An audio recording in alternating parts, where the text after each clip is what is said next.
Greetings ladies and gents, and welcome to this match video for Mud's mission taken from the website Royal Road. As always, I hope that you all enjoy this episode, and if you do, please consider supporting the channel. Also, all of these episodes will be available as a podcast on the various different podcast platforms. All the links will be down below. Chapter 77, Marionettes Meeting.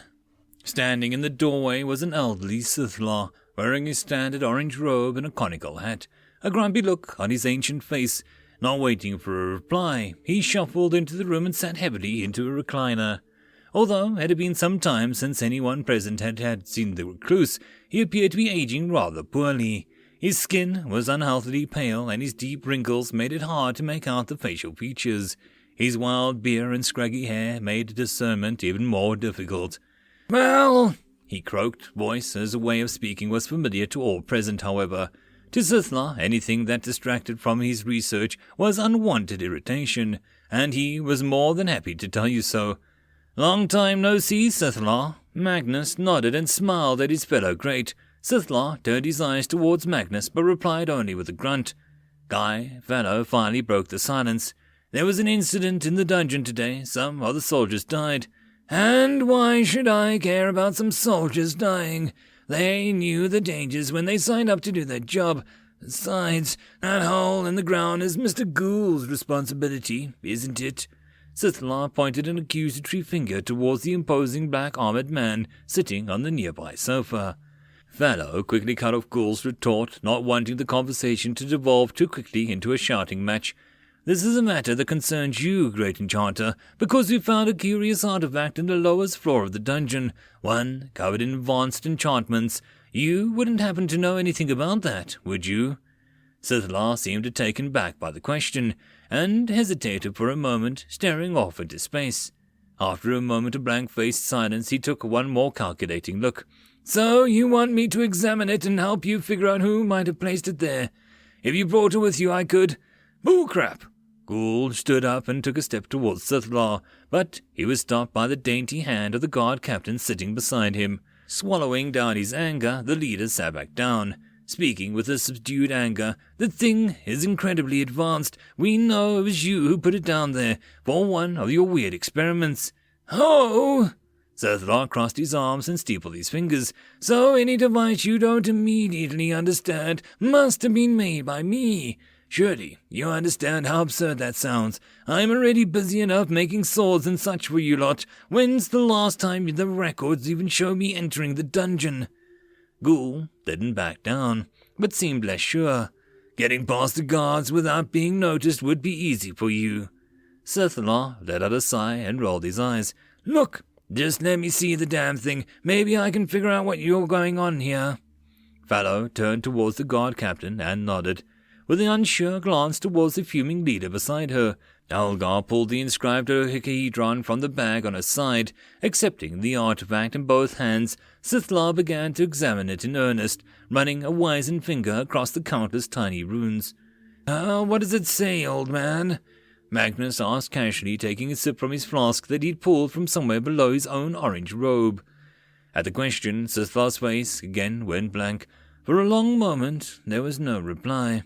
"Sithla!" Fallow's concerned voice was cut off by suddenly continued talking. "Right, I obviously knew what it does, but needed to think about what the effect would be, you see. I believe this device was made to increase how quickly monsters spawn in the dungeon. Yes, I would like to keep it and examine it more. Perhaps I could discover who made it."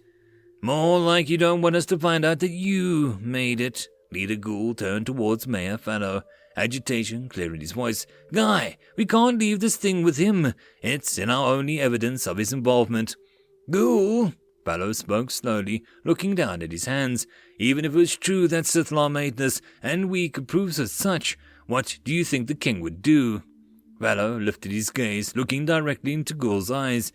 "Who's more valuable to our nation, the most skilled enchanter in the known world, or a few dozen soldiers?"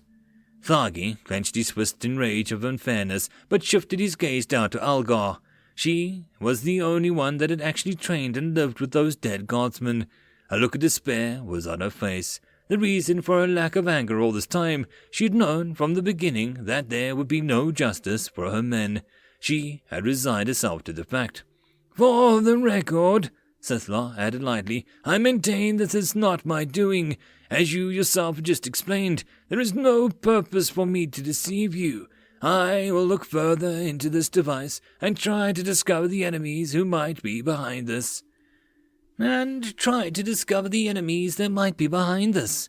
Sitting in a lotus position on the roof of the basement in complete defiance of gravity was the demon Jibrax, clutched in her hand a string of beads made from teeth and psionic abilities. While it was possible to intercept such mental messages, doing so was incredibly difficult when the spell traveled a very short distance.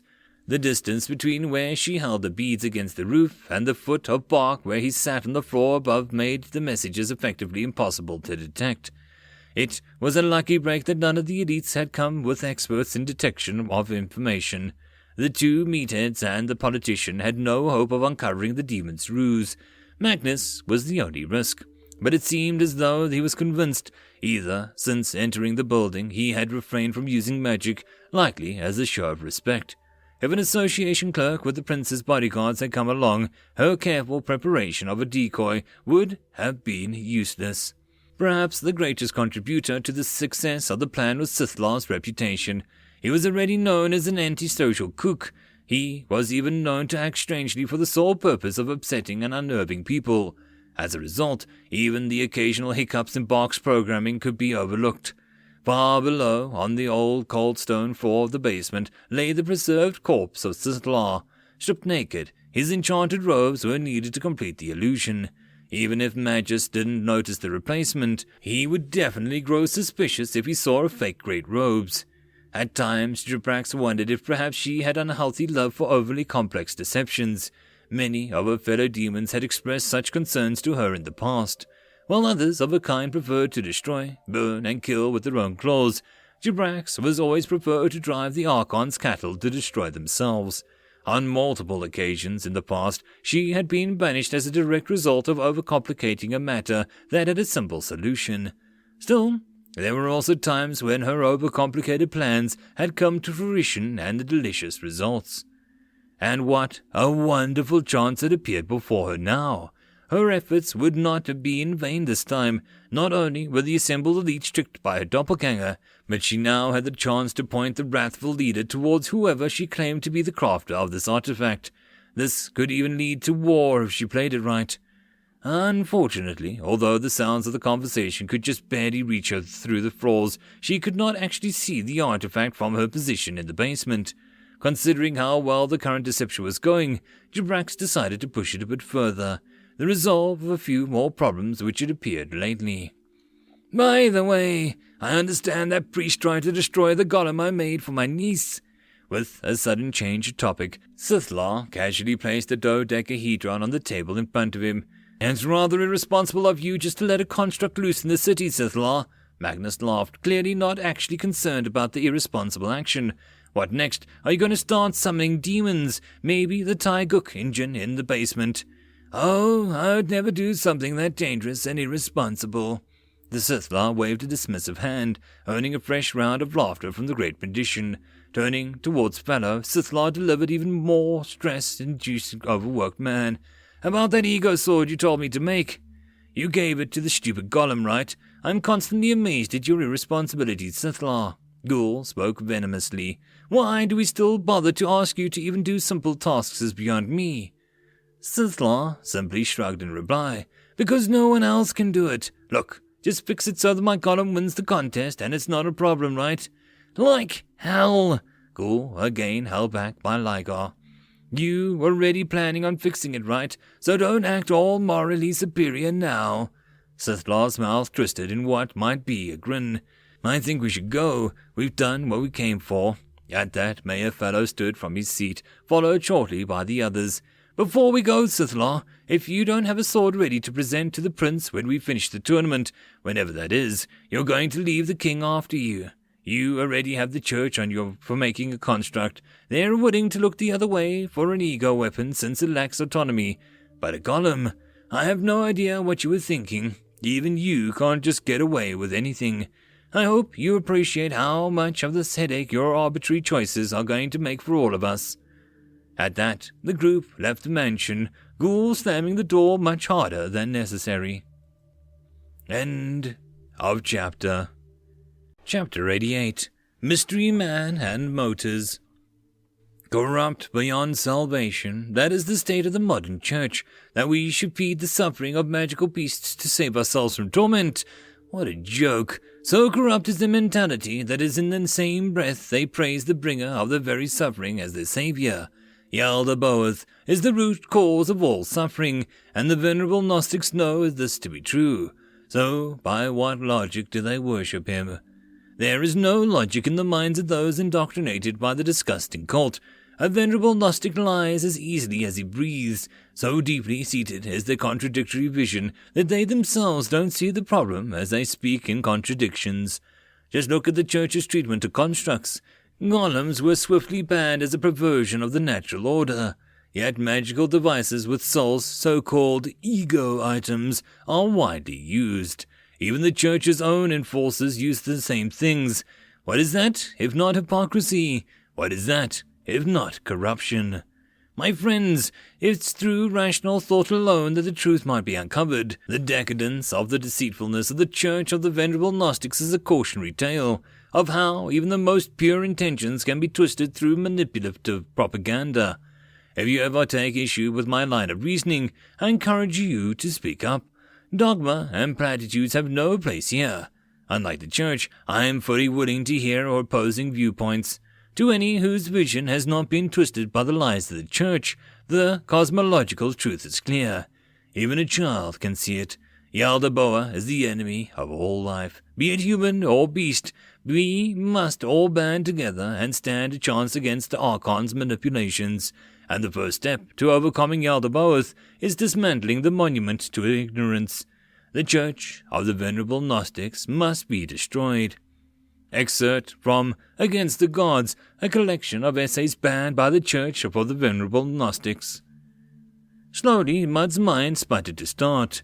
Thoughts came sluggishly at first, a thought pushing through thick muck. As the fog slowly lifted, Mud found itself thinking with renewed clarity. Gingerly, Mud lifted itself from where it lay in the bottom of the stairs. How long was it been since my transformation begun? Mud asked Ego, who had stood guard over during the process. About an hour, I think, Ego answered lightly. I wasn't really counting. Examining itself, Mud immediately noticed a few changes. For one, its external consistency was greatly improved. No longer did the small droplets slide down its body when it lost concentration. Its surface was now smooth and flat, while still maintaining a glistening of wet soil. Checking the record, only 3 changes were apparent in its statistics. Its species name now read Earth Column. Additionally, its HP and MP had both increased drastically, 28 and 560 respectively. Mud's composition also felt much more stable than before. Previously, a constant effort was needed to maintain its humanoid shape. Without focus, it would collapse into a puddle. Now, if Mud lost its concentration, it would instead default to its preferred humanoid form. While it would not be a significant apparent change to the outside, it would free up the golem's concentration and simplify movement greatly. Another unexpected change was the stubby pair of legs now growing from its bottom.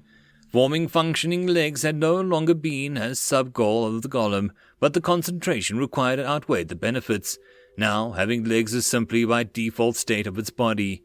Lifting one leg, Mud waved its arms in small circles by maintaining its balance. This would certainly take some getting used to. For a few minutes, Mud practiced walking.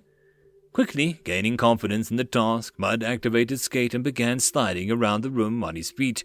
Slowly, he attempted more complicated maneuvers, such as skating backwards and doing flips, much to the delight of Ego. Eventually, Mud was satisfied that it had mastered the new appendages. Instead, it turned its attention towards the room that had been used as an impromptu skating ring. A cylindrical white room, roughly 10 units across, was at the bottom of the staircase. The center of the room was dominated by a thick conical pillar, on top of which spun 2 nested rings of lustrous metal. Contained within the spinning ring swirled a chaotic maelstrom of purplish black and golden white lights.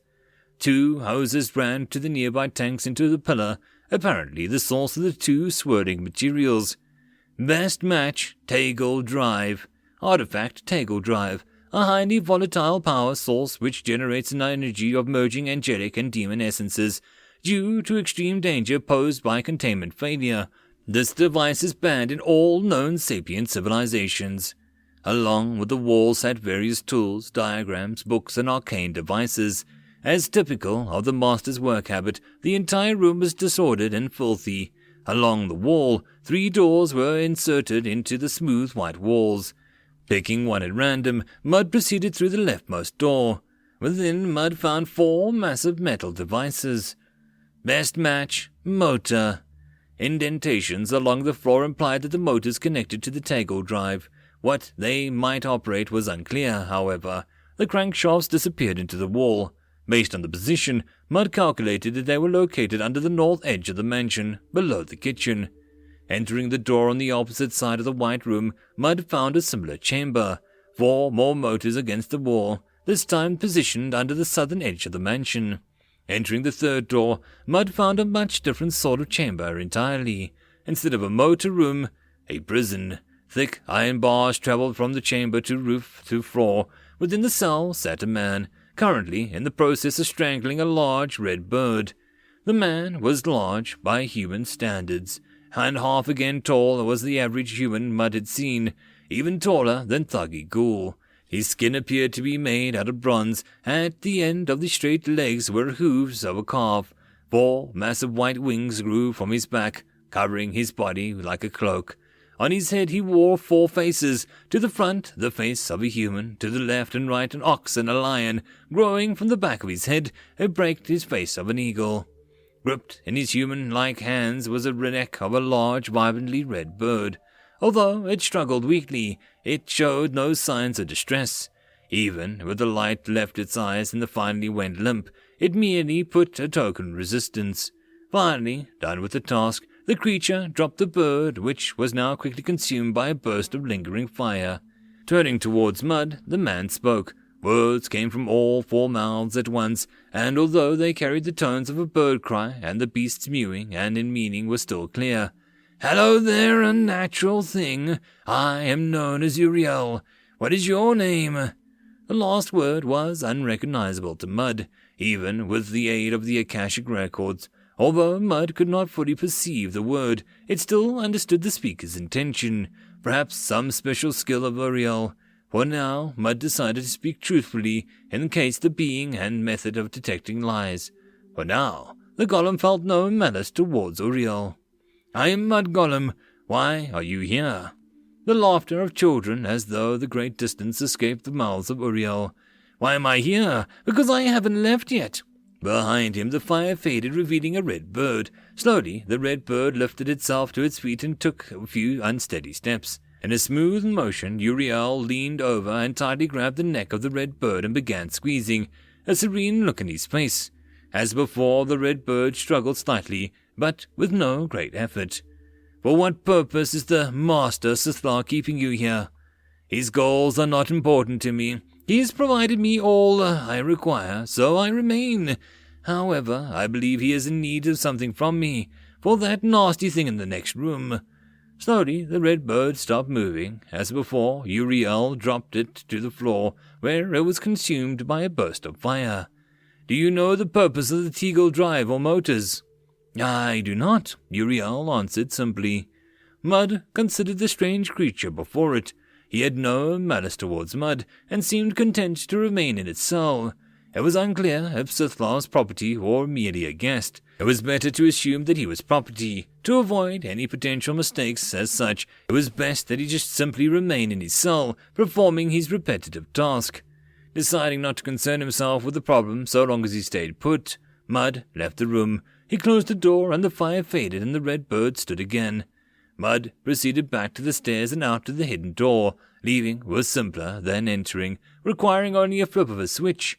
In the basement, he encountered Jabrax, sitting in her air and drinking tea. Beside her, on the metal table, laid the human Bach disguised as the master.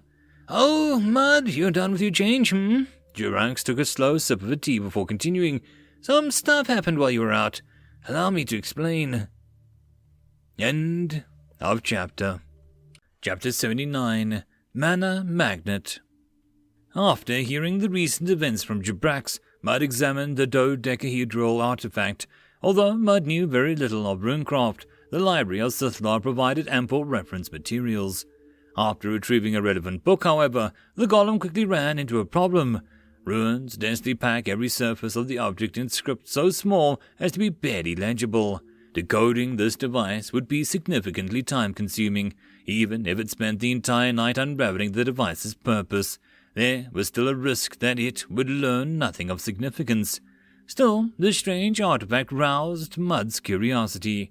If the object truly was crafted by the Master, it was Mud's responsibility to protect it.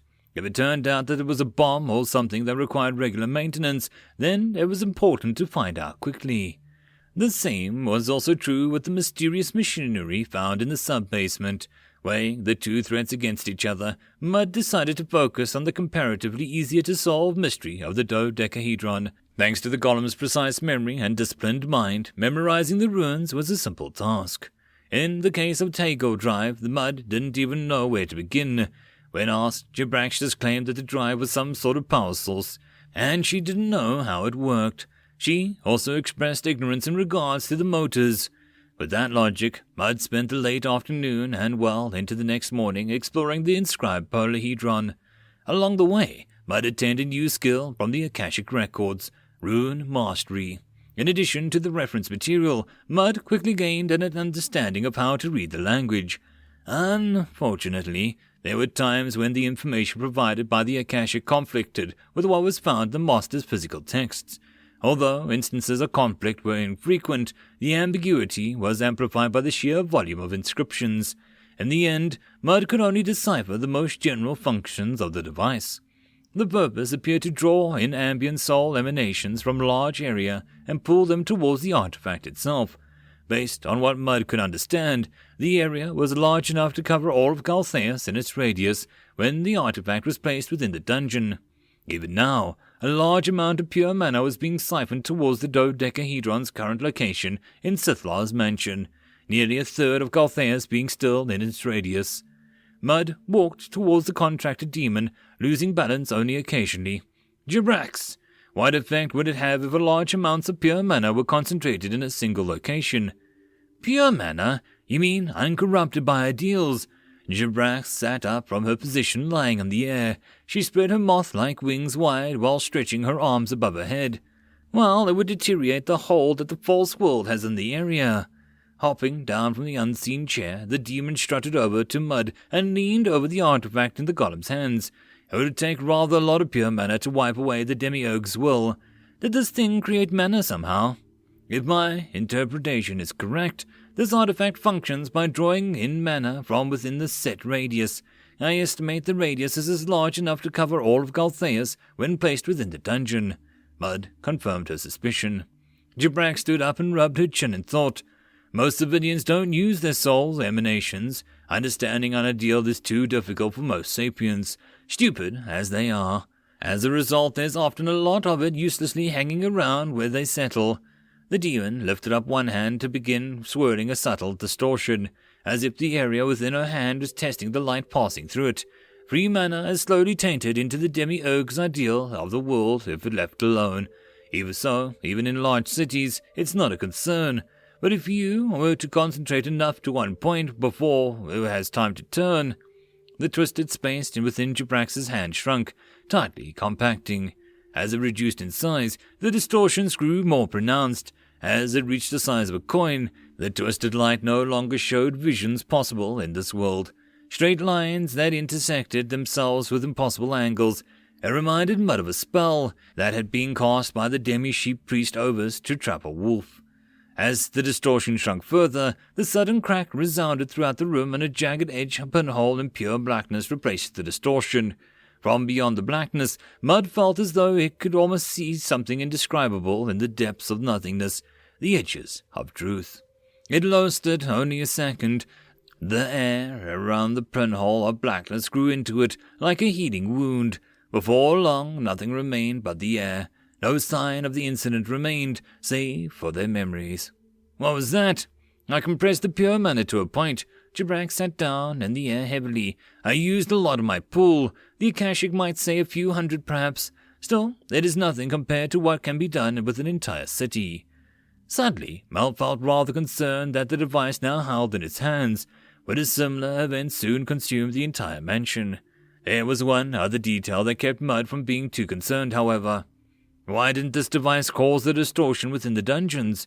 The device had been presumably functioning within the city's dungeon for some time now and hadn't caused much of a disaster. The dungeon is perhaps the only safe place to store an object like that. Dungeons use ambient mana as fuel, after all. This was news to Mud. Up until now, it hadn't considered how the dungeon had fueled their growth. Their explanation renewed concern of the safety of keeping the device within the mansion. Just as Mud was contemplating sneaking the dodecahedron back into the dungeon, Jabrax offered a different solution. There's another way to avoid disaster with that thing, though. If the problem is uncorrupted mana, why not just corrupt it? Jabrax smiled wickedly at Mud. Just think of how useful it would be to have a massive, readily available supply of mana at your home, to do with as you please. As long as you don't let it build up too much, there won't be any problems. Why, you could even consider it beneficial. Vaguely, Mud felt a bit of menace in the demon's words. Despite the skill's warning, however, Mud could not argue against the logic.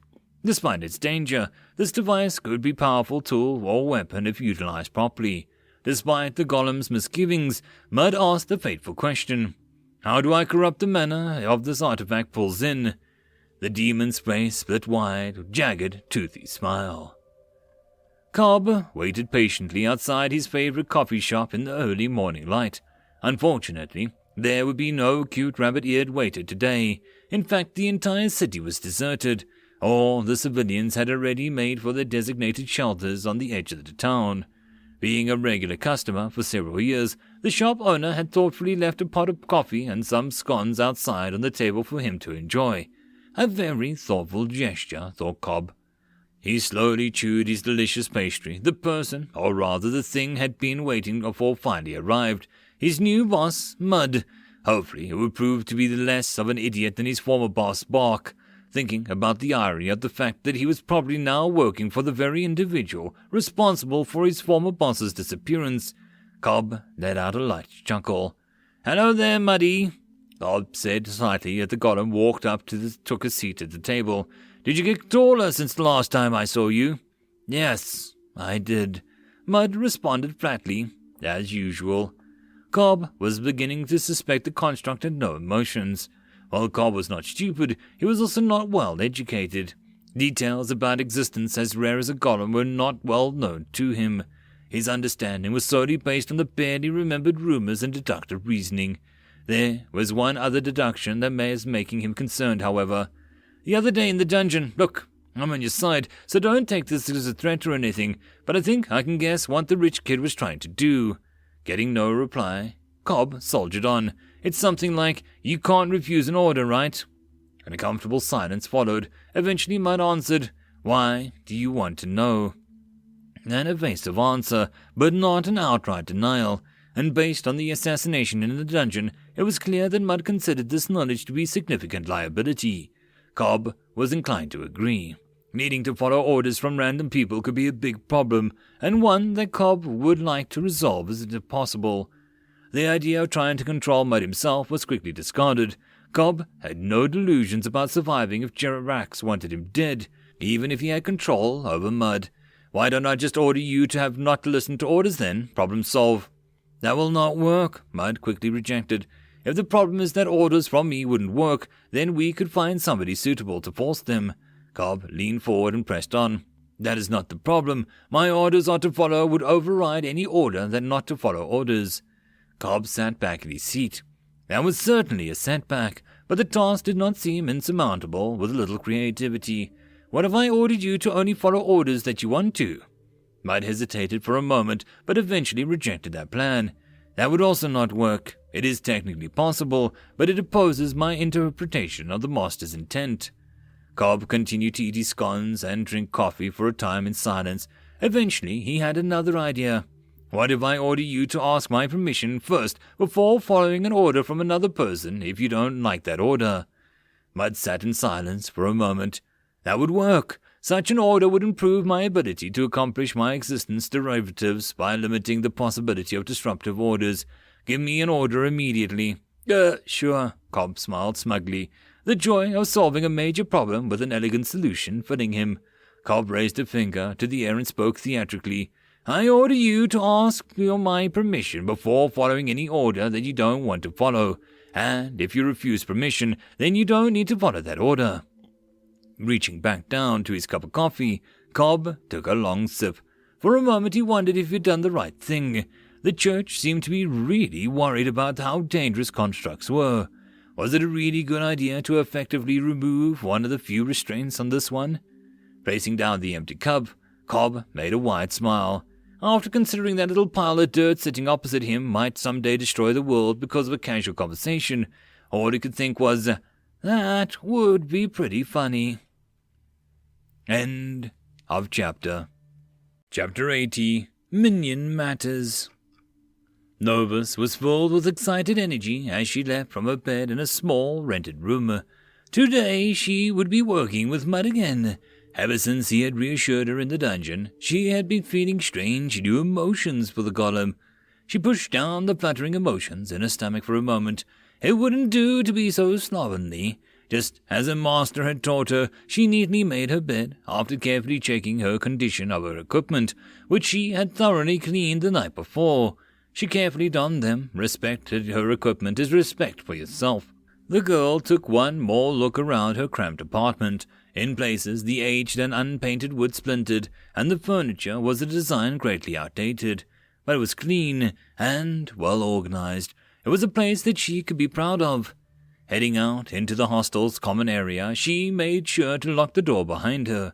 She had nothing worth stealing in the room, but it was still a prudent thing to do. With a determined look and her head held high, she headed out to meet again with her trusted boss, Mud. Do you think I should have Novus killed? Her performance has been unreliable in critical moments, Mud asked in his typical monotone towards Cobb. While Mud had originally been unsure of cooperating with the human who had previously done a golem harm, Mud had found Cobb's cold logic and lack of moral compunctions useful for exchanging ideas.